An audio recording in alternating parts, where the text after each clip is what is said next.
اور آپ کو بتاؤں گا کہ کیا ہو رہا ہے. لیکن اس سے پہلے میں آپ کو وہ بتانا چاہتا ہوں جو اسرائیل کے اندر سے کچھ آیا ہے. ہم پہلے اس چیز کو دیکھتے ہیں تاکہ ہمیں اندازہ ہو کہ صورتحال کس طرف جا رہی ہے. یہ ذرا دیکھیں. ایران نے ٹرمپ انتظامیہ کو سخت وارننگ دے دی ہے کہ اگر امریکہ ایران اسرائیل جنگ میں شامل ہوا تو اسے بھرپور جواب دیا جائے گا. تہران اپنے دفاع میں ہر ضروری کارروائی کرے گا. ایٹ دا مومنٹ تو کوئی نہیں ہے. یاد رکھیں کہ صرف لوگ سفارتی طور پہ اور یہ حمایت کر رہے ہیں، ملٹریلی اس کو کوئی اس کی ایڈ نہیں کر رہا، وچ از ویری انفارچونیٹ. کیوں انفارچونیٹ؟ اس لیے کہ یہ جو جنگ ہے یہ اصل میں یہ الٹیمیٹ کس کی جنگ ہے؟ یہ الٹیمیٹ جنگ ہے جو امریکہ کا پلان تھا.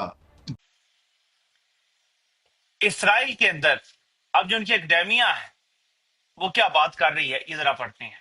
یہ اس نے جو کچھ لکھا ہوا ہے اس کا ہم ترجمہ انگلش میں دیکھ رہے ہیں.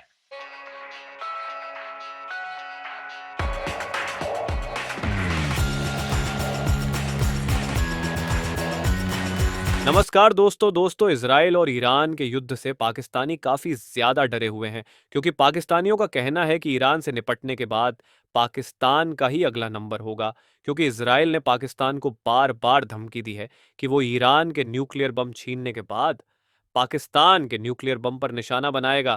یہی کارن ہے کہ پاکستان اس بات کو لے کر کے کافی زیادہ بے چین ہے، کیونکہ ایک طرف جہاں پاکستان کا آرمی چیف عاصم منیر اور ٹرمپ کے ساتھ ملاقات کرتا ہے، تو دوسری طرف اسرائیل کی طرف سے اس طرح کا بیان آنا پاکستانیوں کی چنتا اور زیادہ بڑھا رہا ہے، کیونکہ اسرائیل کے نشانے پر پاکستان بھی ہے اور پاکستان پر بھی کبھی بھی حملہ ہو سکتا ہے.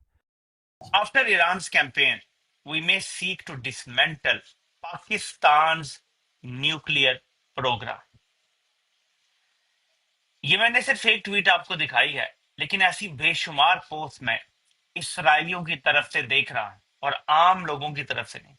ان کے پروفیسرز، ان کا سارا پڑھا لکھا طبقہ جو ہے، ان کے ڈیسیجن میکر جو ہیں، انفلوئنسرز جو ہیں، وہ یہ بات کر رہے ہیں کہ اگلا نمبر پاکستان کا آئے گا جب ہم ایران سے اس کا نیوکلیئر کا جو بھی سسٹم ہے وہ چھین لیں گے اور اس کو ہتھیار بنانے سے بالکل دور کر دیں گے، یا ان کے سپریم لیڈر کو بھی مار دیں گے، جس کے دعوے آ رہے ہیں.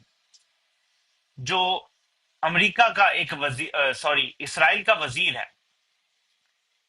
وہ یہ کہتا ہے کہ ہم آیت اللہ خامنئی کو مار دیں گے، ختم کر دیں گے، وچ مینز کہ مکمل رجیم چینج ایران میں کرنے کا فیصلہ انہوں نے کیا ہوا ہے، اور اگلا نمبر پاکستان کا ہوگا. اور نمبر آنے میں ٹائم لگتا ہے، سال 1 بھی لگ سکتا ہے، سال 10 بھی لگ سکتے ہیں. ہر چیز کی پلاننگ ہے. ایران کے خلاف ڈیفرنٹ پلاننگ کی گئی. پاکستان ایک نیوکلیئر پاور ہے، پاکستان کے پاس طیارے ہیں، چین کی دوستی ہے، سو پاکستان کے خلاف جانے سے پہلے ظاہر ہے ڈیفرنٹ قسم کی پلاننگ ہوگی. اور ویسے بھی جب تک پاکستان میں پرو اسرائیل حکومت ہے تب تک تو پاکستان پہ ڈائریکٹ حملے کی بھی ضرورت نہیں ہے، تو اس پر آتے ہیں. لیکن پہلے ہم ذرا دیکھ لیں کہ اس ملاقات کا جو بھی نتیجہ ہے وہ تو آئے گا تو آئے گا، لیکن آئی ایس پی آر کا دعویٰ کیا ہے ہم ذرا یہ دیکھ لیتے ہیں. میں نے آئی ایس پی آر کے اپنے اکاؤنٹ سے جا کے اور یہ پریس ریلیز نکالی ہے، اور میں آپ کے سامنے یہ تھوڑی بہت پڑھنا چاہوں گا تاکہ آپ کو پتا چلے کہ اس کی ایک خاص لینگویج ہے جو استعمال کی گئی ہے اس کے اندر.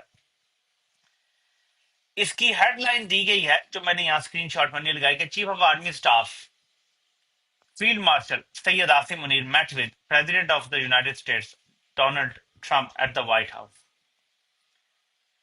اب اس میں لکھا ہوا ہے کہ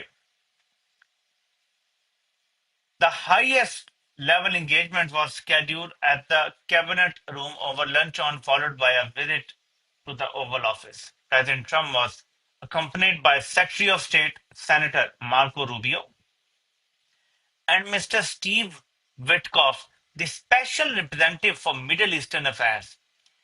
So یہ چیز ذہن میں رکھیں کہ ٹرمپ کے ساتھ جو عاصم منیر کی میٹنگ ہوئی ہے، صرف 2 اہم امریکی عہدیدار اس میٹنگ میں موجود تھے، ایک وزیر خارجہ اور ایک جو مڈل ایسٹ کے معاملات کو دیکھ رہا ہے اسٹیو وٹکاف، وہ وہاں موجود تھا. مڈل ایسٹ یعنی ایران. اس ٹائم سے آپ ایران پہ نظر رکھیں. یہیں سے پتا چلتا ہے کہ یہ میٹنگ ہائیسٹ لیول پہ جو بات ڈسکس ہوئی ہے وہ ایران کا معاملہ ڈسکس ہوا ہے. ہم لاجیکلی اس کنکلوژن پہ بھی پہنچ سکتے ہیں، لیکن آگے چل کے اور بھی باتیں ہوں گی.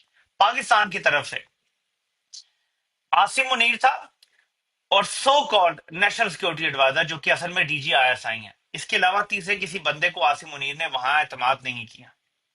پاکستانی ایمبیسی کا کوئی سٹاف نہیں تھا، کوئی اور ثبوت نہیں چھوڑے گئے اس میٹنگ کے کیا ہے، کوئی اور موجود تھا یا نہیں تھا، کچھ نہیں بتایا گیا. یہاں پہ کیا کوئی نوٹس لینے کے لیے تھا یا یہ زبانی جمع خرچ سودے ہوئے ہیں صرف. یہاں سے آپ کو پتا چلے گا کہ میٹنگ میں صرف آرمی چیف اور D G I S I تھے. کب ایسے ہوتا ہے مجھے بتائیں. کسی بھی امریکی صدر، شاید آج سے 70 سال پہلے کوئی امریکی صدر کسی آرمی چیف سے ملا ہے کسی، اس کے علاوہ یہ اب ملاقات ہے. P3 اور جو چائنا کا پلان ہے بیلٹ اینڈ روڈ انیشیٹو، یعنی کہ ٹرانس اٹلانٹک اور پیسیفک، اس کے درمیان کی الٹیمیٹ لڑائی ہے.